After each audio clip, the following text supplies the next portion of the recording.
Bom, senhores, então continuando, no bloco passado nós falávamos sobre o poder hierárquico. E a pergunta que deixei foi a seguinte: aquele que exerce o poder hierárquico, está investido do poder hierárquico, o que ele pode fazer? Quais são os atos que ele pode praticar? Quando ele exerce o poder hierárquico, produzindo uma relação de subordinação com aqueles que estão subordinados a ele. Quais são os atos e condutas e práticas que podem ser realizadas? Joga na tela. Eu vou colocar aqui na sua tela alguns verbos no infinitivo que vão suscitar aquilo que o detentor do poder hierárquico poderá realizar. Então ele poderá mandar, ele poderá determinar, ele poderá fiscalizar, ele poderá ordenar, ele poderá delegar, ele poderá avocar, ele poderá anular, revogar, convalidar, ele poderá sustar e etc. Então note, volta para mim. Aqui na tela existem 1, 2, 3, 4, 5, 6, 7, 8, 9, 10 verbos no infinitivo. Por que eu fiz questão de colocar esses 10 verbos no infinitivo? Porque eu já vi algumas questões de prova em que o examinador coloca exatamente isso. O detentor do poder hierárquico poderá, e ele coloca verbos, coloca ações descritas em verbos que poderiam ou não ser praticadas por aquele que detém o poder hierárquico. O hierarquicamente superior numa estrutura organizacional da administração pública, o que ele poderá fazer? Então ele poderá fazer tudo isso. Alguns verbos aqui, inclusive, são expressões sinônimas. Mandar, ordenar, fiscalizar. Eu esqueci de um verbo que costuma aparecer, que eu vou acrescentar aqui, que é orientar. Delegar, avocar, sustar, revogar, mandar, determinar atos dos seus subordinados. É óbvio que a ordem não pode ser manifestamente ilegal. Nesse contexto, lembro-me de uma questão que foi cobrada na prova para delegado de Polícia Federal, em que a questão era a seguinte: uma delegada de Polícia Federal virou-se para a sua equipe e dividiu a equipe em 3 partes. A primeira parte da equipe, a delegada orientou acerca de atrasos, que ela não toleraria atrasos na rendição dos plantões superiores a 15 minutos, sob pena de apurar uma ilegalidade e instaurar processo administrativo disciplinar. A outra parte da equipe, ela então revogou atos dos seus subordinados, revogou. E uma terceira parte da equipe, ela aplicou uma sanção, aplicou uma penalidade, por exemplo, de advertência. E a questão para o delegado perguntava: a partir dos comportamentos da delegada de Polícia Federal, verifica-se que esta manifestou nas 3 situações o poder hierárquico, praticou os atos fundados no poder hierárquico. O gabarito veio errado. E por que o gabarito veio errado? Era uma questão da banca CESP, UNB, atualmente Sebrasp. Quando ela orientou parcela da equipe, ela estava imbuída do poder hierárquico. Está aqui, orientar. Quando ela revogou atos do subordinado, anular, revogar, convalidar, sustar, delegar, avocar, tudo isso é poder hierárquico. Está aqui, ó, revogar é poder hierárquico. O problema que fez com que o item ficasse errado é o terceiro comando, aplicação de sanção. E daqui eu puxo uma observação para você colocar no seu caderno. OBS. Próximo slide. Observação na sua tela. Qual é a observação aqui? Toda vez que você vir numa prova de administrativo aplicação de sanção, aplicar penalidade. Aplicação de penalidade no direito administrativo, seja ela qual for, ela não é fundada no poder hierárquico. O poder hierárquico não se presta a fundamentar a aplicação de sanção.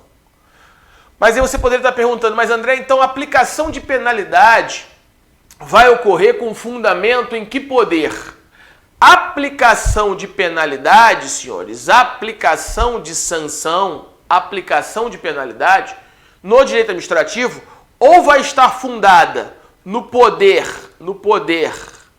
de polícia administrativa, no poder de polícia administrativa que a gente ainda vai estudar, ou então no poder disciplinar, no poder disciplinar. Então, se eu pensar numa aplicação de uma sanção administrativa, uma multa, por exemplo, uma multa de trânsito, é poder disciplinar ou é poder de polícia? A gente vai ver isso daqui a pouco, mas é um dos dois.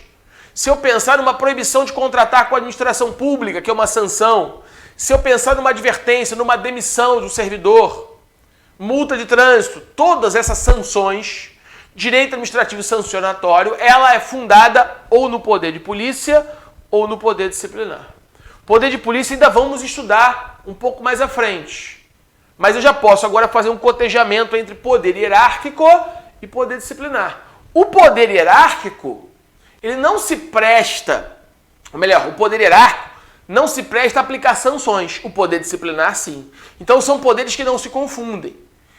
Avançando nessa análise e aprofundando o tema, eu poderia perguntar assim, candidato, vamos imaginar aqui um ato administrativo punitivo.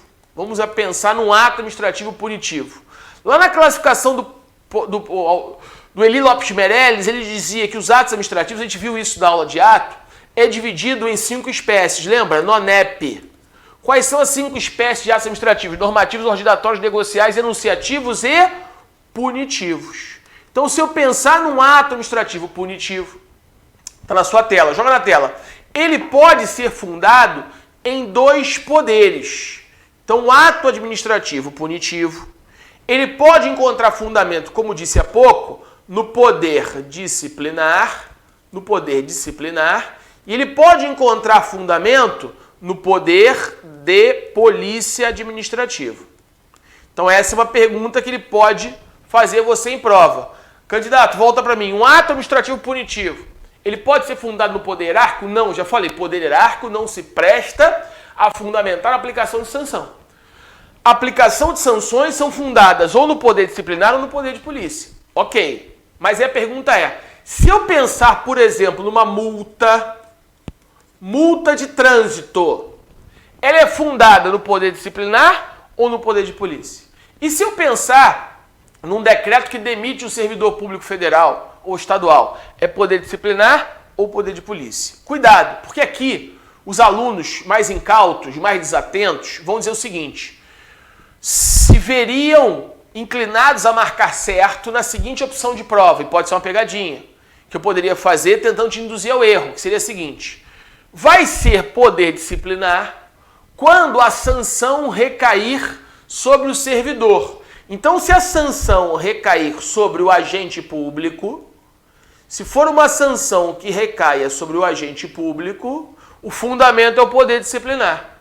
Agora, se for uma sanção que recaia sobre o particular, aí o fundamento seria o poder de polícia. Se eu construísse essa questão que está na sua tela aí, senhores, eu te garanto que muitos candidatos marcariam certo. Só que este item numa prova para delegado, ele está errado. E por que este item está errado? E aí, anote agora, se quiser. Porque o fundamento do poder que embasa um ato administrativo punitivo não está ligado, não é orientado pelo sujeito passivo da sanção. Em outras palavras, se for o agente público o sujeito passivo da sanção, é poder disciplinar. Se for o particular o sujeito passivo da sanção, é o poder de polícia. Não há essa relação. O que determina o poder não é o sujeito passivo do ato punitivo, como quer aparentar essa suposta questão de prova. André, se não é o sujeito passivo da penalidade que orienta o poder no qual se funda a sanção, então o que que é? O que que é, senhores? É isso aqui, ó. Eu vou até trocar a cor do pilor. É isso aqui, ó.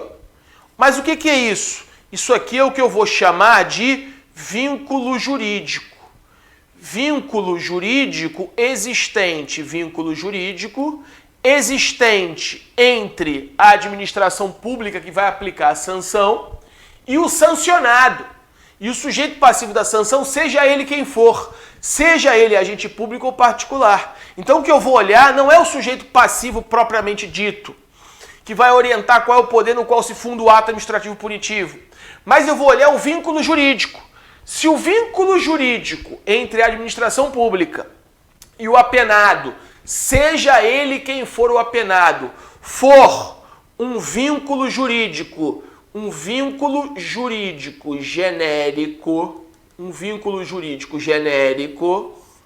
o poder é o poder de polícia. Agora, se o vínculo jurídico for um vínculo jurídico específico, o poder é o poder disciplinar. Os livros, os autores, em vez de falar vínculo jurídico genérico, vínculo jurídico específico, alguns autores vão falar em relação de sujeição genérica e em relação de sujeição específica. Relação de sujeição genérica, vínculo jurídico genérico é a mesma coisa. Relação de sujeição específica, relação de sujeição genérica, relação de sujeição específica, vínculo jurídico específico é a mesma coisa. Vou te dar um exemplo para você entender. Você está trafegando com o seu carro em via pública. E existe uma norma de trânsito administrativa que proíbe naquela rodovia uma velocidade acima de 100 km por hora. Você passa com o seu carro a 150 km por hora naquela rodovia. E você então é multado. Essa multa de trânsito é um ato administrativo punitivo, que eu preciso classificar, é poder disciplinar ou poder de polícia? Aí eu vou olhar o vínculo jurídico. O vínculo jurídico que existe entre mim e o Estado, que vai reger essa relação jurídica, que vai me fazer sujeitar aos comandos estatais normativos. Leia-se aqui, normas de trânsito e atos regulamentares infralegais que regulamentam a norma de trânsito, que vão disciplinar qual é a velocidade naquela via. O vínculo jurídico, a relação de sujeição entre mim e a administração pública é uma relação de sujeição genérica, que incide genericamente sobre todos, é uma relação jurídica genérica que incide sobre mim e sobre todos que estiverem na mesma condição, que é aquela condição de se submeter ao Código de Trânsito Brasileiro.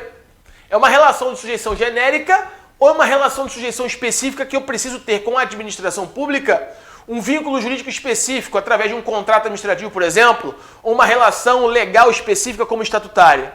Ora, você vai responder assim: toda pessoa que passar por ali pode ser multada? Pode. Ou precisa de uma condição especial? Não. Todo que passar por ali, submetido a uma norma geral, que é o Código de Trânsito Brasileiro, uma norma nacional, se passar acima da velocidade pode ser multado. Então eu acabo por descobrir que nesse episódio específico, a relação entre mim e o Estado é marcada por uma relação de sujeição genérica, por um vínculo jurídico inespecífico. Todas as pessoas que estejam trafegando em via pública no Brasil, sejam nacionais ou estrangeiras, se submetem ao Código de Trânsito Brasileiro. Então existe uma relação de subordinação entre mim e a lei, obviamente. Porque é um comando oriundo do Estado obrigacional que detém soberania. O Estado, a República Federativa do Brasil, que fez uma norma geral, que incide sobre todos. Então há sim uma relação de submissão do meu comportamento ao comportamento exigido pela lei. Só que isso é genérico, não é só para mim. Eu não ostento uma condição específica para que eu seja regido na minha relação com o Estado, nesta situação, por um vínculo jurídico, uma relação de sujeição específica. Logo, esta multa de trânsito é fundada no poder de polícia administrativa. Só que agora eu sou sócio de uma sociedade empresária, que é uma empresa que faz manutenção de computadores, manutenção de software e hardware em computadores. E aí eu celebro com o Estado do Rio de Janeiro um contrato de prestação de serviço para fazer a manutenção dos computadores que são usados pela Polícia Civil do Estado do Rio de Janeiro e pertencem ao Estado do Rio de Janeiro. É um contrato que de 15 em 15 dias eu tenho que mandar um técnico em informática em cada delegacia do Rio de Janeiro para fazer a manutenção dos computadores. Há um contrato entre mim e o Estado do Rio de Janeiro. Muito bem. Só que eu descumpro essa cláusula contratual e eu fico 3 meses sem mandar ninguém nas delegacias. E aí o sistema entra em colapso. Aí lá na Lei 8666 de 93, no artigo 87, que vai reger os contratos e as sanções que podem ser aplicadas pelo descumprimento de cláusula contratual, haverá lá a possibilidade de o poder público aplicar uma multa ao contratado. Esta multa também é um ato administrativo, que está recaindo sobre um particular, que é a minha empresa, pessoa jurídica.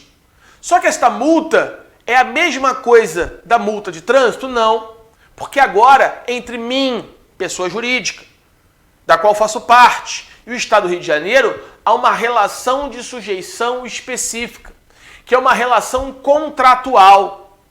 Então, se é uma relação de sujeição específica fundada num contrato administrativo, a relação de sujeição não é genérica e inespecífica.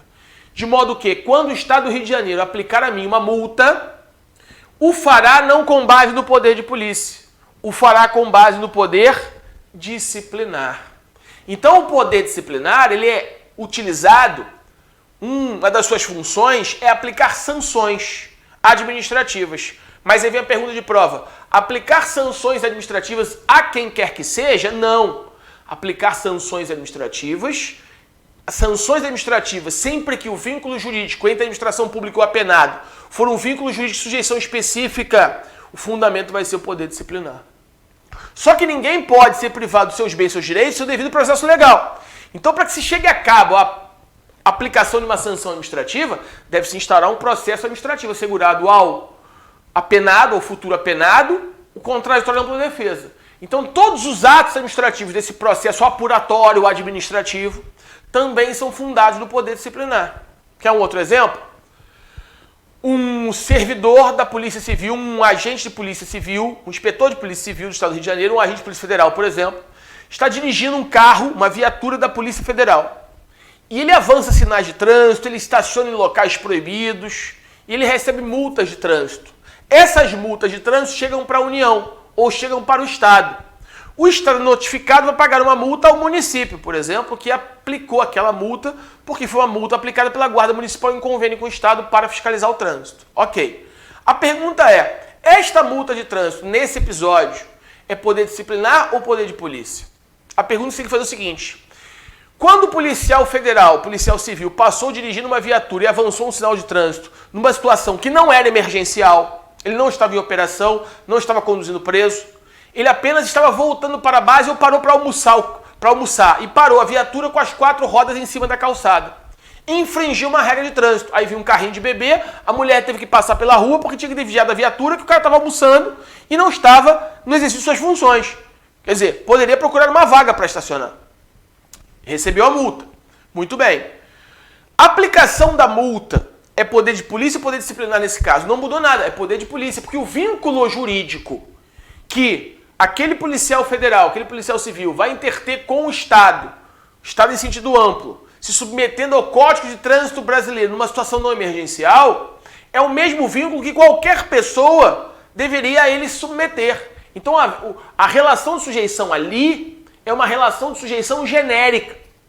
Qualquer um que passasse por ali seria multado. Qualquer um que praticasse aquela conduta seria multado. Ele não está sendo multado porque ele é policial federal. Ele não está sendo multado porque ele está dirigindo uma viatura da Polícia Civil, que na verdade não é da Polícia Civil, é do Estado do Rio de Janeiro, né? Então, senhores, neste caso também é poder de polícia administrativa. Agora, como a conduta dele no exercício das funções de policial, elas violavam o estatuto do policial civil, porque ele não estava em operação. Só para você ter uma ideia, todos sabem, imagino eu, a essa altura que eu fui policial federal. Antes de ser delegado, eu fui policial federal por 6 anos. E na Polícia Federal havia uma instrução normativa, um ato administrativo normativo, que dizia o seguinte: policiais federais, quando portarem arma de fogo em ambiente aberto, em local público, devem fazê-lo de forma discreta, para evitar o constrangimento daquela coletividade. Então, se o policial federal está se deslocando, não tem necessidade de ele colocar o fuzil na cabeça. Não tem necessidade, a não ser que ele esteja em operação, a não ser que ele esteja no combate, a não ser que ele esteja numa situação de iminente risco. Aí, obviamente, ele pode ostentar a arma. Mas tinha uma instrução normativa que dizia, se não for uma situação dessa, deve fazê-lo de forma discreta. Aí, certa feita, eu cheguei a uma padaria, aqui no Rio de Janeiro, tinha, então, policiais federais tomando café e colocaram os fuzis dentro da lixeira da padaria. Perguntou, há necessidade de colocar o fuzil dentro da lixeira da padaria? Será que haveria necessidade? André, pode ser que eles estivessem numa área de risco. E deveriam, então, você fica em posição de pleno emprego para os fuzis. Né? É possível, sim, podem estar parando numa padaria para tomar um café num local, numa comunidade. E podem ser atacados, está em iminência, tudo bem. Alguns ficam tomando conta do perímetro, fazendo a segurança para os outros. Aí é justificável. Mas se não for, eles estão se comportando contrariando uma instrução normativa do Departamento de Polícia Federal.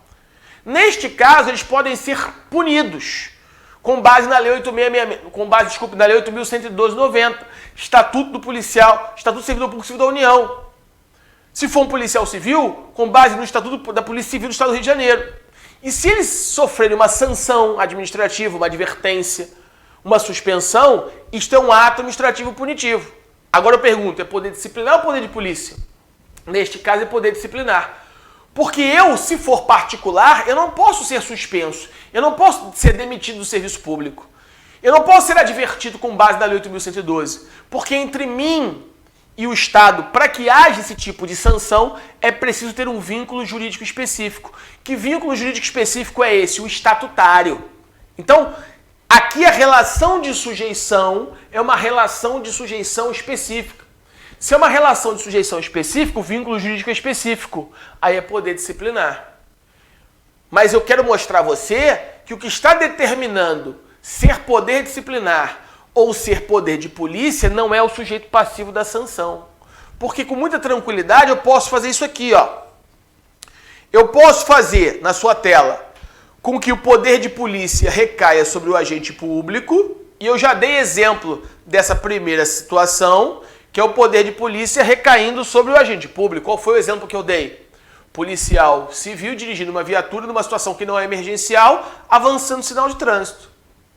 Policial civil dirigindo uma viatura, parando com as 4 rodas, infringindo as regras de trânsito, impedindo que um carrinho de bebê passe pela calçada, sendo que ele não está numa situação funcional que exige aquele estacionamento daquela maneira.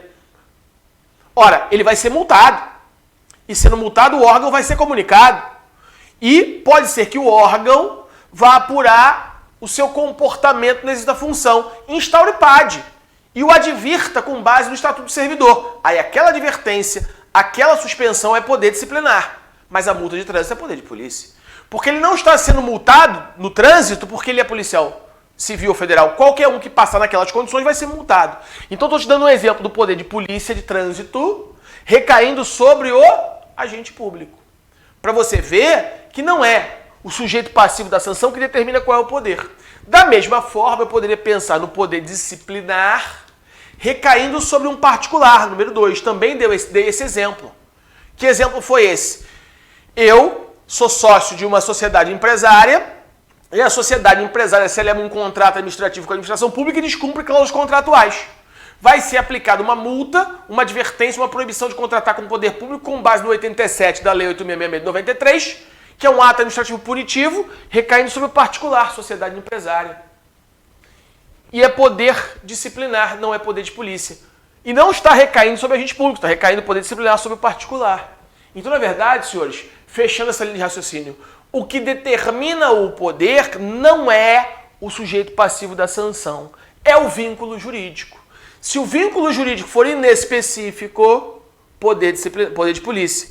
Se o vínculo jurídico é específico, poder disciplinar, independentemente de quem seja o apenado, independentemente de o apenado ser o agente público ou particular. Tudo bem? Já foi questão de prova de concurso para delegada? Seguinte questão. Uma agência reguladora aplicou uma multa a uma concessionária de serviço público. Esta multa é fundada no poder de polícia administrativa das agências reguladoras. Errado. Senhores, quando a agência reguladora, pessoa jurídica de direito público interno, autarquia em regime especial, que integra a administração direta, quando ela aplica uma sanção, uma concessionária de serviço público, porque a concessionária descumpriu uma cláusula do contrato de concessão, por exemplo, isso não é poder de polícia administrativa. Porque entre a concessionária de serviço público e o poder concedente ente federativo, existe um contrato administrativo de concessão.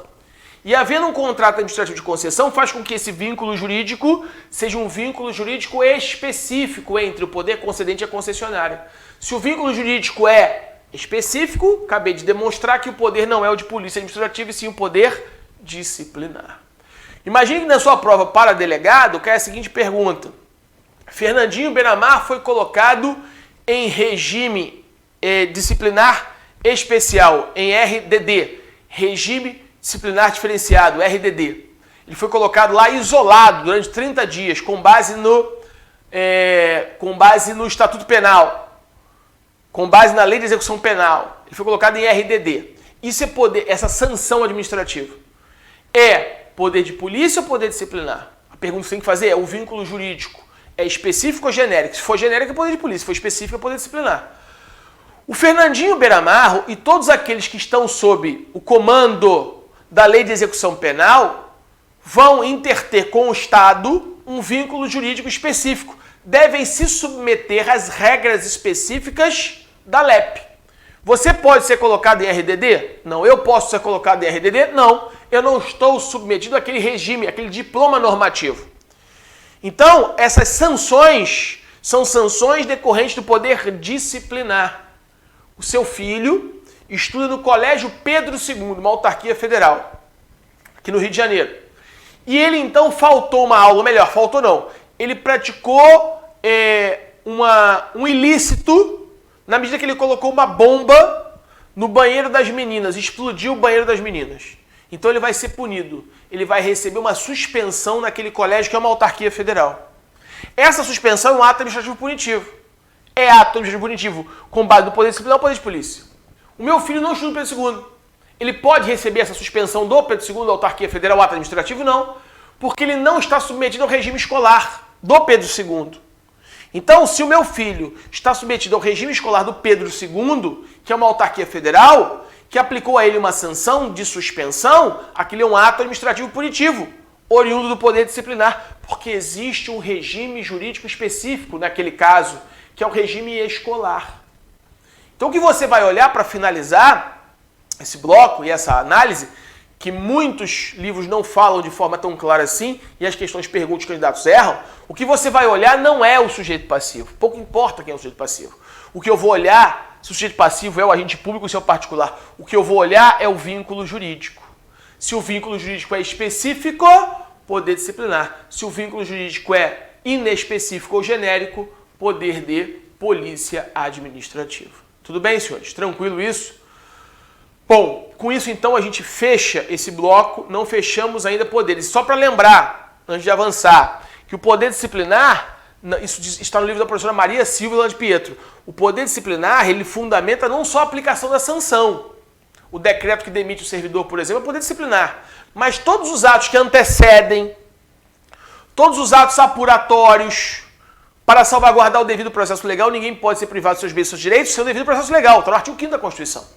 Então, todos os atos, a instauração do processo administrativo, a oitiva de testemunhas, a acariação, se houver, por exemplo, dentro do processo administrativo disciplinar, a oitiva do suposto autor do fato, a produção de provas, todos esses atos do processo administrativo disciplinar também são fundados no poder disciplinar. Então, o poder disciplinar não se presta só a aplicar a sanção, porque isso é o final do processo.